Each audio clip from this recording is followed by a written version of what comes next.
If you watched my last video, you know why you create fake scenarios. You know it's a coping mechanism. But knowing why doesn't make it stop. You still find yourself pacing around your room for hours. You still put on your headphones and lose yourself in a fantasy where you were famous, loved, or powerful, only to snap back to reality and feel that crushing wave of loneliness. A lot of you asked, how do I actually stop? How do I break the addiction? Today, we're going to talk about the practical psychology of escaping your own head and returning to the real world without hating your life. The first step to recovery is to stop treating this like a random habit and start treating it like a painkiller. You don't just daydream for no reason. You daydream when you feel something specific. Do you do it when you were bored, when you were lonely, or maybe when you feel rejected? For the next 3 days, I want you to be a detective. The moment you feel the urge to pace or put on music, ask yourself, what emotion am I trying to run away from right now?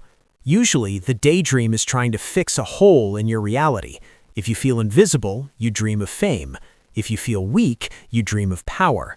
Identify the hole so you can stop just covering it up.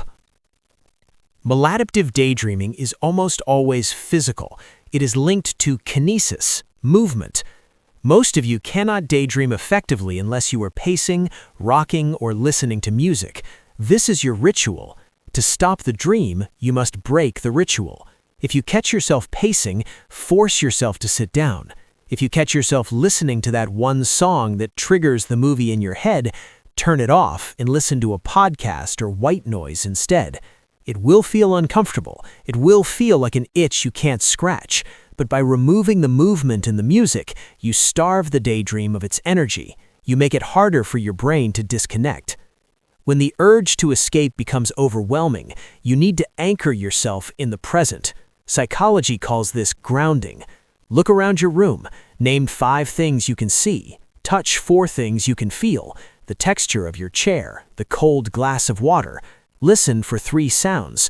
This sounds simple, but it forces your brain to switch from imagination mode to sensory mode. You cannot be in a fake scenario and fully in your body at the same time. You have to choose one.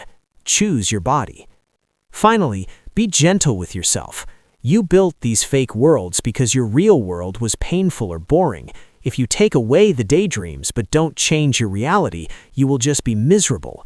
You need to start building a life you don't need to escape from. It doesn't have to be grand. Start small. Find a real hobby that uses your hands. Talk to a real friend, even if it's awkward.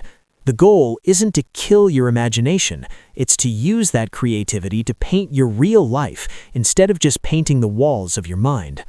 Recover starts the moment you decide to stay. If you are ready to try, comment "I'm back" below. Let's make the real world worth living in. And subscribe for more practical psychology. You've got this.